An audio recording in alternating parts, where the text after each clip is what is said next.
नमस्कार साथियों, क्या आप जानते हो मुंबई के 227 वार्ड में कौन चुनाव जीता है और यह इलेक्शन यूपीएससी में कहां पे पूछा जाता है और क्यों पूछा जाता है।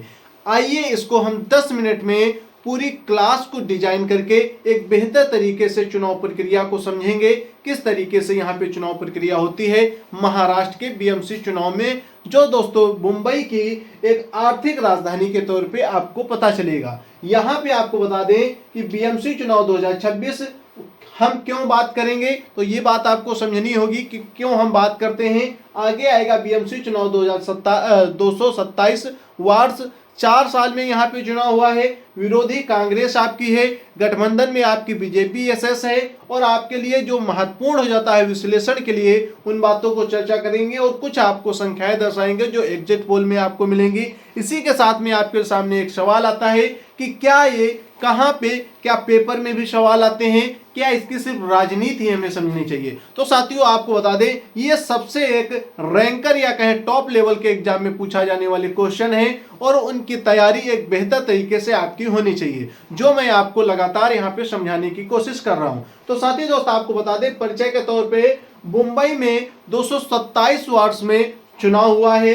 यहाँ पे आपको बता दें कि चुनाव कौन जीता है, तो आपको यहाँ पे चुनाव जीतने से पहले आपको पता होना चाहिए कि ये 4 साल बाद यहाँ पे आपके वोट डाले गए हैं। मतलब कि बीएमसी का जो चुनाव हुए है 4 साल बाद हुआ है, 227 वार्ड्स में हुआ है।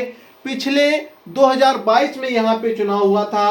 कब हुआ था साथी दोस्त? 2022 में यहाँ पे चुनाव हुआ था। इसमें किसकी सरकार थी, तो आपको बता दें यहाँ पे शिवसेना, यहाँ पे शिवसेना के पास यहाँ पे सीटें थी। कितनी थी? तो 102 सीटों से यहाँ पे क्या किया था, अपनी सरकार को गठित किया था और यहाँ पे क्या चला रहे थे, यहाँ पे विकास कार्य को चलाया जा रहा था। अब दोस्त यहाँ पे बीजेपी शिवसेना गठबंधन ने भाग लिया है। आपको पता चलेगा यहाँ पे बीजेपी और शिवसेना ने यहाँ पे गठबंधन से भाग लिया है और यहाँ पे चीजें आएंगी अब कांग्रेस विरोध के पक्ष में। और आपको यहाँ पे शिवसेना, आपको पता चली कि गठबंधन बीजेपी के भाग के द्वारा यहाँ पे चीजें आई हैं। बात आती है क्या महत्वपूर्ण क्यों होता है, तो महत्वपूर्ण के लिए आपको बता दें यहाँ पे मुंबई जो है आपकी आर्थिक राजधानी मानी जाती है। मुंबई आर्थिक राजधानी किस लिए मानी जाती है, जरा समझ लीजिए। यहाँ पे बजट आपको दिखेगा कि आपको यहाँ पे 74,000 करोड़,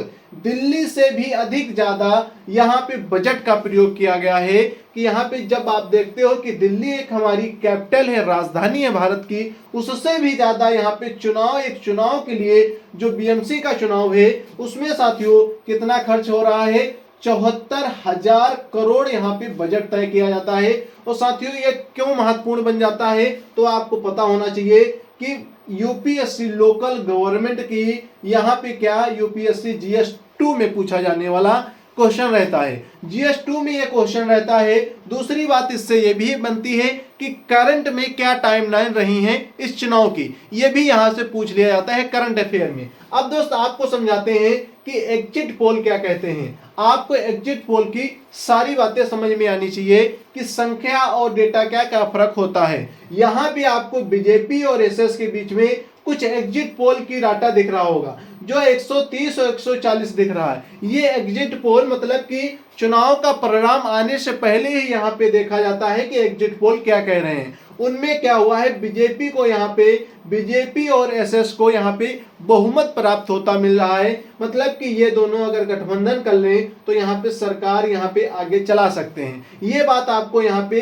बीएमसी के चुनाव में पता चलेगी। आगे आता है कांग्रेस को 65 से 75 तक सीट लाने का अनुमान लगाया जा रहा है। आगे आता है शिव, यहाँ पे 8 से 10 सीटें लाने की बात चल रही है। ये आपको यहाँ पे पता होनी चाहिए। यहाँ पे आपको बता दें, जहां पे सीटों की बात होती है वहीं पे एक बात आपकी होती है, क्या यहाँ पे कितने परसेंट वोटिंग होती होगी, तो आपको बता दें यहाँ पे आपकी जो वोटिंग हुई है आपकी 53% हुई है।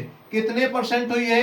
53%, जो आपकी मुंबई की कैपिटल है, जहां पे सबसे ज्यादा साक्षरता दर नहीं मान सकते हैं, पर यह कह सकते हैं कि वहां पे शहरी इलाका है जिसे हम क्या बोलते हैं, आर्थिक राजधानी बोलते हैं। पर दोस्तों वहां पे यदि आपको यह संख्या दिखती है तो आपको सोचने वाली बात मिलती है कि क्या कमी है जो यहाँ पे चुनाव के दौरान में जब मतदान होता है उसमें 0.5% क्यों होता है, 80%, 70%, 60% क्यों नहीं होता है? क्योंकि यहाँ पे जब आपका 2022 में शिवसेना की सरकार थी, 2022 में भी कितना हुआ था, 53% ही यहाँ पे आपका क्या हुआ था, मतदान हुआ था। अब दोस्त आपके लिए सोचने की बात है, आप इन चीजों को कमेंट बॉक्स में बताएंगे कि ऐसी क्या कमी है सरकार के द्वारा, क्या ये बजट में कमी की गई है या भी कोई और रणनीति यहाँ पे बदलनी चाहिए जिससे कि यहाँ पे चुनाव में जो परसेंटेज है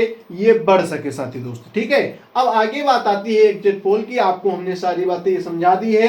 बीजेपी एसएस 130 140 से लाने की बात करती है एग्जिट पोल में। कांग्रेस जो विपक्ष में बैठी है 65 से 70 लाने की बात करती है। जो आपके पास शिव है ये 8 से 10 सीटें लाने की बात करती है। अब दोस्त बात आती है कि यूपीएससी में आएगा या नहीं आएगा। तो बता दें आपको, ये जीएस पेपर 2 का लोकल गवर्नमेंट में आने की 100% चीजें रहती हैं। ये पूछा जाता है 100% जीएस पेपर 2 में लोकल गवर्नमेंट का। आगे आता है जीएस पेपर 3। जीएस पेपर 3 में आपका आता है बजट। बजट में आपको बता दिया, यहाँ पे हमने बजट एक शब्द लिया था कि 74 करोड़, जो दिल्ली से भी जाता है। दिल्ली हमारी कैपिटल है, लेकिन यहाँ पे आर्थिक तौर पे राजधानी हमारी कौन है, मुंबई है। तो आपको ये समझना होगा कि यहाँ पे दिल्ली से ज्यादा कहां पे बजट लागू हो रहा है, तो आपको समझना चाहिए आपका है मुंबई में, जो 74,000 करोड़ है। आगे यहाँ पे आपको बजट समझ में आ गया।